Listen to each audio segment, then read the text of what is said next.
सुप्रभात प्यारे बच्चों, मैं मोनिका चावला हिंदी की कक्षा 9वीं में एवं अपने YouTube चैनल हिंदी ज्ञान में आप सभी का हार्दिक स्वागत करती हूं। प्यारे बच्चों, आज हम क्षितिज गद्य खंड का एक नया अध्याय शुरू करने जा रहे हैं जिसका नाम है प्रेमचंद के फटे जूते। इसके जो लेखक है वो है हरिशंकर परसाई, जिसमें हरिशंकर परसाई जी ने प्रेमचंद के व्यक्तित्व को उभारा है हमारे सामने। उन्होंने बताया है कि प्रेमचंद एक सीधे साधे व्यक्तित्व के इंसान थे। कभी भी वो ऐसे इंसान थे कि जिस तरह वो दिखना चाहते थे वे वैसे ही दिखते थे, अर्थात वे वेशभूषा बदलने में बिल्कुल भी विश्वास नहीं रखते थे। यहाँ बताया गया है कि दिखावे की जो प्रवृत्ति थी वो उनमें बिल्कुल भी नहीं थी। जैसे आमतौर पर हम लोग क्या करते हैं, दिखावे में ज्यादा विश्वास करते हैं, वो दिखावे में तनिक भी विश्वास नहीं करते थे। ठीक है प्यारे बच्चों, तो इसी के बारे में यहाँ पर बताया गया है। प्रेमचंद की वेशभूषा कैसी थी, उनका व्यक्तित्व कैसा था, वो कैसे कपड़े डालते थे, कैसे जूते डालते थे, ठीक है ना।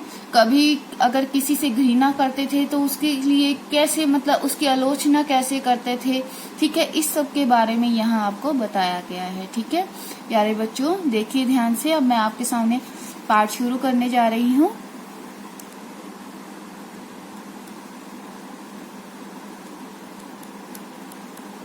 प्रेमचंद के फटे जूते। ठीक है, पाठ यहाँ से हमारा शुरू हो रहा है। प्रेमचंद का एक चित्र मेरे सामने है। ठीक है ना, लेखक बता रहा है हरिशंकर परसाई जी यहाँ पर, प्रेमचंद का एक चित्र मेरे सामने है। पत्नी के साथ प्रेमचंद फोटो खिंचाने के लिए आए हैं। सिर पर उन्होंने क्या डाला हुआ है, किसी मोटे कपड़े की टोपी है, कुर्ता और धोती पहनी हुई है। उनकी जो कनपटी है जो कान है वो पूरी तरह से सिर से चिपके हुए हैं। गालों की जो हड्डियां है उभर कर बाहर निकल आई हैं, पर घनी मूछे के कारण उनका जो चेहरा है वो हरा भरा दिखाई देता है।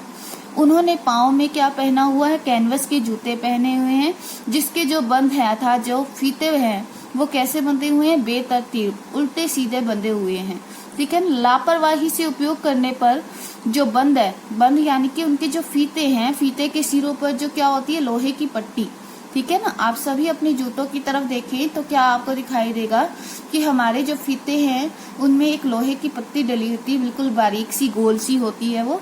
ठीक है ना, तो लापरवाही से उपयोग करने पर बंद के सिरों पर की लोहे की पतरी जो है वो निकल जाती है और छेदों में बंद डालने में परेशानी होती है। तब बंद जो है यानी कि फीते जो हैं जैसे भी कस लिए जाते हैं।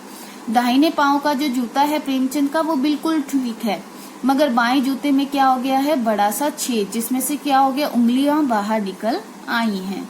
मेरी दृष्टि इस जूते पर अटक गई। लेखक बता रहा है ये सब कि मेरी दृष्टि जो है प्रेमचंद के इस जूते पर अटक गई है। सोचता हूँ फोटो खिंचाने की अगर यह पोशाक है तो पहनने की कैसी होगी। नहीं, फिर एक ही पल में लेखक अपनी विचारधारा को बदल देता है। पहले तो वो कहता है कि फोटो खिंचाने की अगर ये पोशाक है तो पहनने की कैसी होगी, आमतौर पर ये क्या पोशाक पहनता होगा। तो वो सोचता है नहीं, इस आदमी की अलग अलग पोशाकें नहीं होंगी, ना ही इसमें पोशाकें बदलने का गुण है, यह जैसा है वैसा ही फोटो में खिंच जाता है। ठीक है, प्रेमचंद के बारे में हरिशंकर परसाई जी बता रहे हैं कि इस व्यक्ति की अलग अलग पोशाकें नहीं हो सकती, क्योंकि इस व्यक्ति में पोशाकें बदलने का गुण ही नहीं है, दिखावे का इस व्यक्ति में गुण है ही नहीं, यह जैसा है वैसा ही फोटो में खिंच जाता है। मैं चेहरे की तरफ देखता हूँ, क्या तुम्हें मालूम है मेरे साहित्यिक पुरखे की कि तुम्हारा जूता फट गया है और उंगली बाहर दिख रही है। ऐसा लेखक प्रेमचंद से कह रहा है। क्या तुम्हें इसका जरा भी एहसास नहीं है, जरा भी लज्जा होता शर्म, संकोच, झिझक या झेप नहीं है। ठीक है ना, क्या तुम इतना भी नहीं जानते कि धोती को अगर तुम थोड़ा सा नीचे खींच लेते तो हो सकता है कि तुम्हारा ये फटा जूता और उंगली तुम्हारी ढक सकती। ठीक है ना, मगर फिर भी तुम्हारे चेहरे पर बड़ी ही बेपरवाही और बड़ा ही विश्वास है। ठीक है ना, तुम्हारे चेहरे पर क्या है, बड़ी ही बेपरवाही है और बड़ा ही विश्वास है। लेखक कह रहा है प्रेमचंद के बारे में, हो सकता है कि फोटोग्राफर ने जब तुम्हें कहा हो रेडी प्लीज, तब परंपरा के अनुसार तुमने क्या की हो, मुस्कान लाने की अपने चेहरे पर कोशिश की हो। ठीक है ना, दर्द के गहरे कुएं के तल में कहीं पड़ी मुस्कान को तुमने धीरे धीरे खींचकर ऊपर निकाल रहे होगे। अर्थात लेखक यहाँ कहना चाहता है कि तुम्हारे चेहरे पर जो मुझे मुस्कान नजर आ रही है ना, ये असली वाली मुस्कान नहीं है, अर्थात ये तो फोटोग्राफर के कहने पर तुमने बड़ी मुश्किल से अपनी इस जो दबी हुई मुस्कान थी इसको थोड़ा सा बाहर निकाला है। अर्थात तुम हंसना नहीं चाहते थे तब, पर तुम्हें मजबूरन फोटोग्राफर के कहने पर हंसना पड़ा। ठीक है ना। फोटोग्राफर ने भी शायद बीच में ही क्लिक कर दिया होगा तुम्हारी फोटो को और कह दिया होगा थैंक यू। विचित्र है यह अधूरी मुस्कान। विचित्र यानी कि अद्भुत है। तुम्हारी ये जो मुस्कान है प्रेमचंद, ये बहुत ही अद्भुत है। कभी कभी तो मुझे लगता है कि यह तुम्हारी मुस्कान नहीं है, ऐसा लगता है कि जैसे तुम उपहास कर रहे हो। इसमें उपहास है, व्यंग्य है। अर्थात मुझे जो तुम्हारी मुस्कान है ये ऐसी लगती है कई बार कि जैसे तुम किसी का मजाक उड़ा रहे हो। व्यंग्य होता है किसी पर ताने कसना या शिकायत करना, या तुम किसी से कोई अपनी शिकायत कर रहे हो। ठीक है ना। तो यहाँ प्रेमचंद लेखक जो है हरिशंकर परसाई, वो प्रेमचंद से ये कहना चाहता है, प्रेमचंद के बारे में बताना चाहता है कि प्रेमचंद में दिखावे की प्रवृत्ति बिल्कुल भी नहीं है। वो जैसा है वैसा ही दिखना चाहता है। ठीक है ना। वो पोशाकें बदलने में बिल्कुल भी विश्वास नहीं करता। जैसे आमतौर पर व्यक्ति क्या करते हैं, हर जगह के लिए अपनी एक अलग पोशाक रखते हैं। इवन आप स्टूडेंट्स को ही देख लीजिए, विद्यार्थियों को। अगर आपने स्कूल आना है, चलो स्कूल की तो अलग पोशाक होती ही है। अगर आपको किसी पार्टीज में जाना है, कहीं फंक्शन में जाना है, किसी ऐसे मतलब महोत्सव में जाना है, तो आप जगह के अकॉर्डिंग आप अपनी पोशाकें जो है वो बदलते हैं। ठीक है ना। तो ऐसा करना क्या है, मात्र दिखावा ही है। ऐसा करना क्या है, मात्र दिखावा ही है। और प्रेमचंद जो है इस दिखावे से कोसों दूर भागते थे। ठीक है, आगे बढ़ते हैं बच्चों।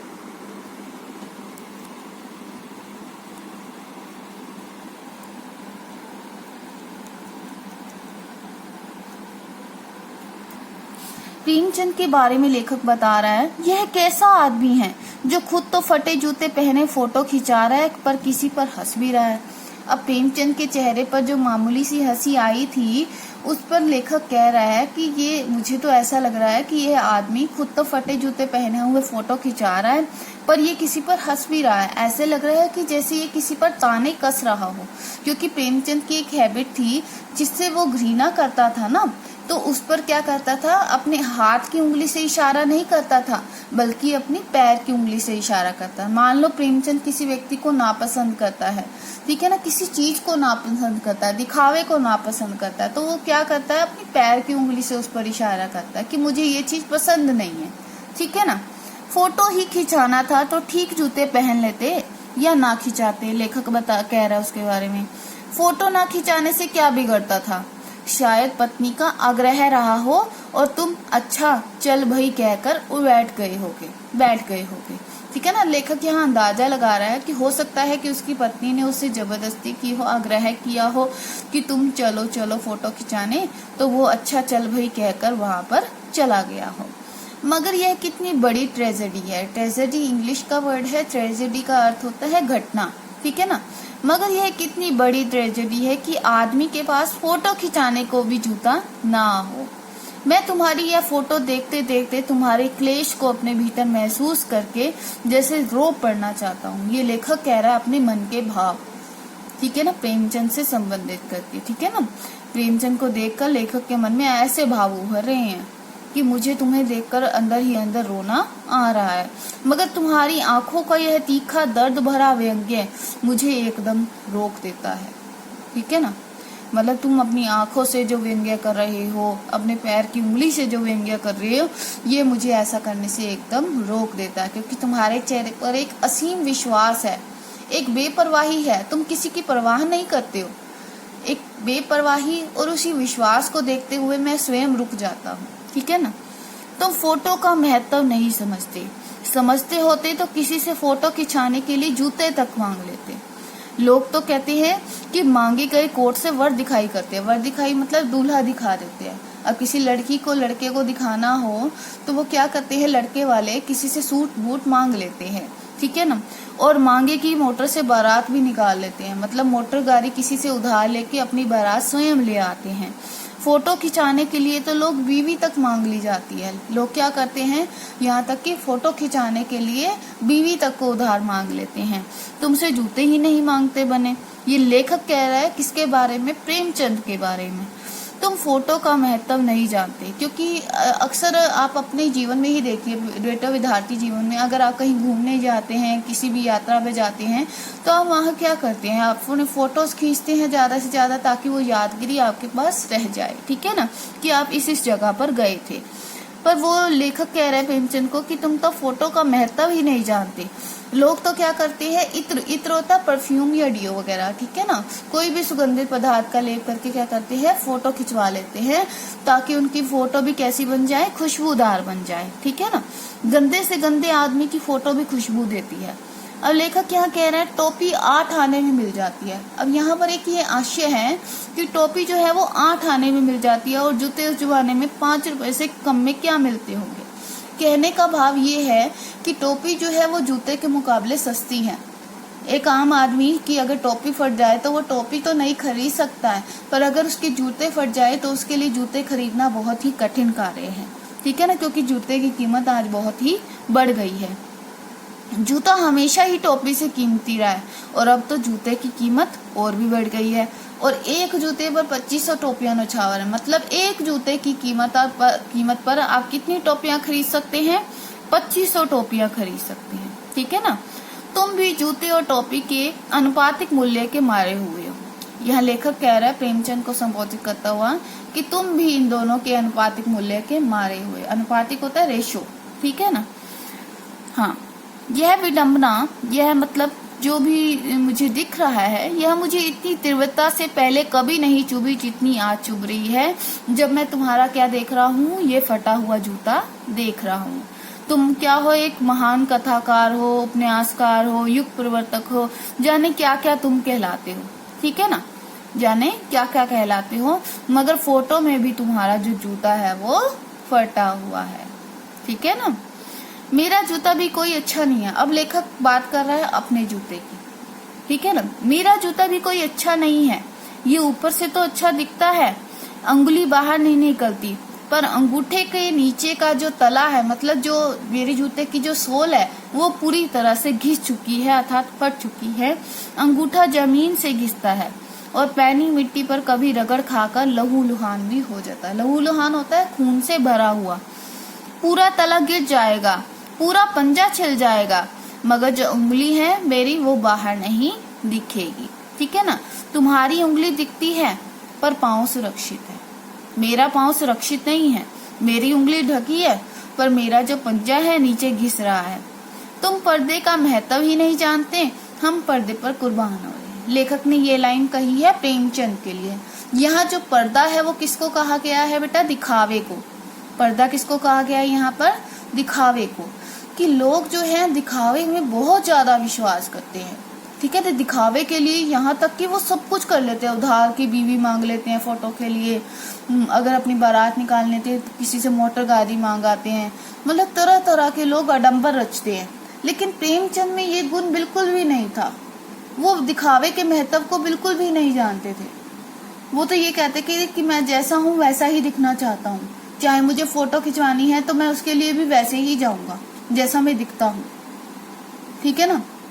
अर्थात मैं किसी दूसरे के लिए या अपने स्वयं के लिए अपनी इस प्रवृत्ति को कभी भी बदलूंगा नहीं, ठीक है ना। तो प्रेमचंद लेखक जो है वो प्रेमचंद के बारे में यही कह रहे हैं कि तुम पर्दे का महत्व ही नहीं जानते, मतलब तुम दिखावे को नहीं जानते। और आज की जो ये दुनिया है वो दिखावे पर ही ज्यादा कुर्बान हो, ठीक है ना। आप पार्टीज में जाते हो, अच्छे अच्छे कपड़े डाल के जाते हो, ये सब क्या है, एक दिखावा ही है ना। ये सब क्या है, एक दिखावा है। और इस दिखावे से हमें ऊपर उठना है बेटा, असल जीवन में भी हमें इन सब चीजों को अपनाना है, ठीक है ना। आगे देखिए,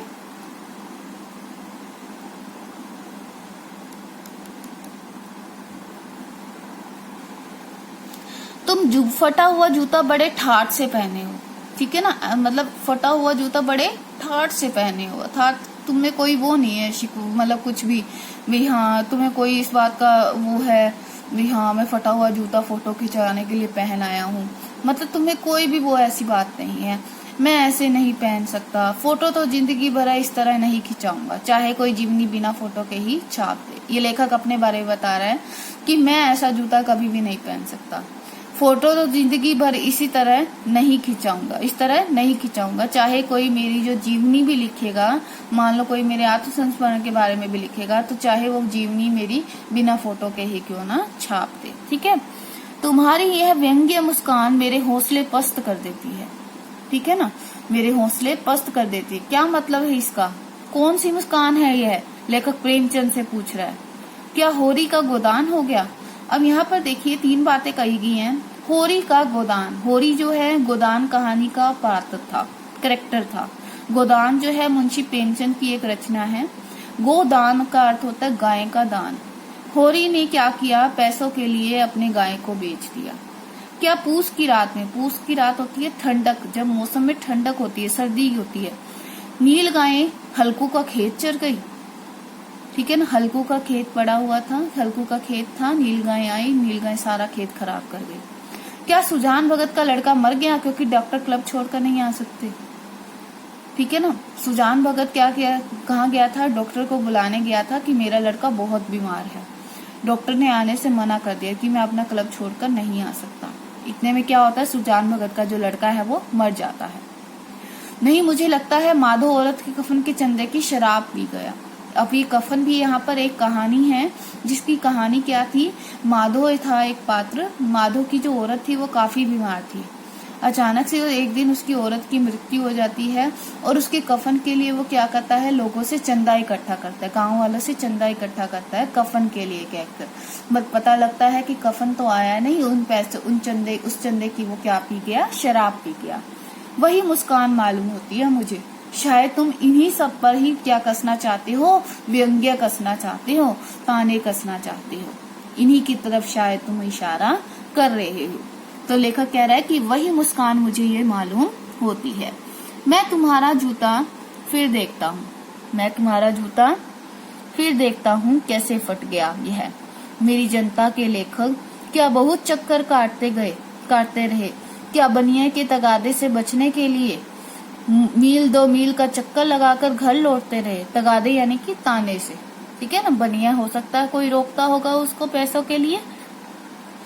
चक्कर लगाने से जूता फटता नहीं है, घिस जाता है। लेखक प्रेमचंद को कह रहा है ये कि जब भी हम चक्कर लगाते हैं, इधर उधर जाते हैं, तो हमारे चक्कर लगाने से जूता जो है वो फटता नहीं है, घिस जाता है। कुंभन दास का जूता भी फतेहपुर सिकरी जाने आने में घिस गया था। फतेहपुर सिकरी जाता था कुंभन दास। कुंभन दास जो है एक कवि का नाम है। जब वो फतेहपुर सिकरी जाता था अपने हरि की तलाश में, तो उसका जूता भी घिस गया था पर फटा नहीं था। उसे बड़ा पछतावा हुआ था कुंभन दास को। उसने कहा, आवत जात पनहिया घिस गई, बिसर गए हो हरि नाम। आवत जात होता है आते जाते हुए, पनहिया होती है जूते की जो सोल होती है वो घिस गई। बिसर गए हो यानी कि भूल गया हरि का नाम, ठीक है ना। मतलब आते जाते हुए मेरी तो पनहिया घिस गई और हरि का नाम भी मैं भूल गया, ठीक है। आगे देखो।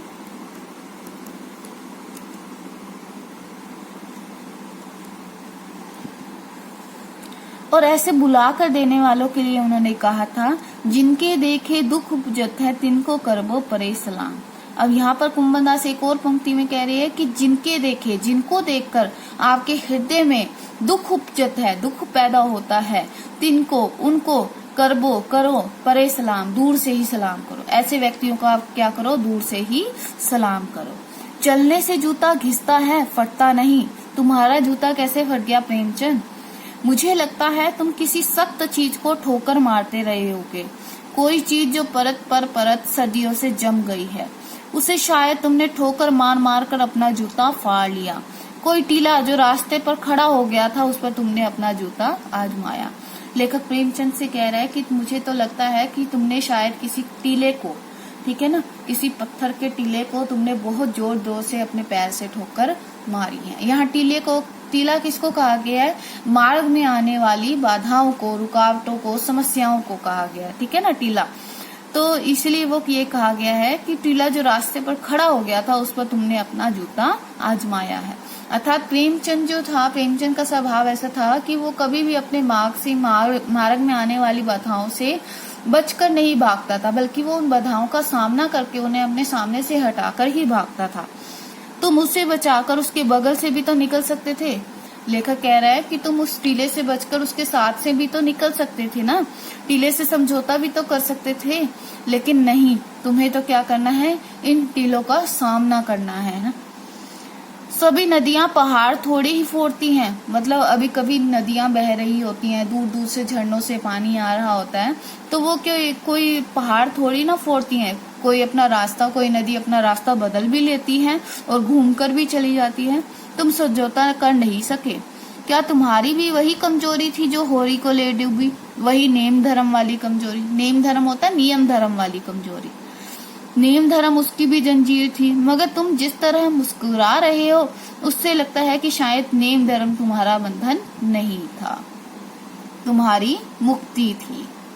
तुम्हारी यह पांव की उंगली मुझे संकेत करती हुई सी लग रही है। अर्थात यहाँ लेखक कह रहा है कि ऐसा लग रहा है कि जैसे तुम अपनी पांव की उंगली से किसी और इशारे कर रहे हो जिसे तुम घृणित समझते हो, मतलब जिससे तुम घृणा करते हो, उसकी तरफ तुम अपनी हाथ की उंगली से नहीं बल्कि अपनी पैर की उंगली से इशारा करते हो। तुम क्या उसकी तरफ इशारा कर रहे हो जिसे ठोकर मारते मारते ही तुमने अपना जूता फाड़ लिया? मैं समझता हूँ, तुम्हारी उंगली का इशारा भी समझता हूँ, और यह व्यंग्यपूर्ण जो है मुस्कान भी मैं समझता हूँ। व्यंग्यपूर्ण यानी कि ताने कसने वाली मुस्कान। अपनी इस व्यंग्यपूर्ण मुस्कान के द्वारा तुम क्या कर रहे हो? तुम दूसरों को एक दिखाना चाहते हो कि दिखावा ही सब कुछ नहीं होता। तुम मुझ पर या हम सभी पर हंस रहे हो, उन पर जो उंगली छिपाए और तलुआ घिसाए चल रही है, उन पर जो टीले को बरकरार बाजू से निकल रही है। तुम कह रहे हो मैंने तो टोकर मार मार कर जूता फाड़ लिया, उंगली बाहर निकल आई पर पाँव बच गया और मैं चलता रहा, मगर तुम उंगली को ढांकने की चिंता में तलुए का नाश कर रहे हो। तुम चलोगे कैसे?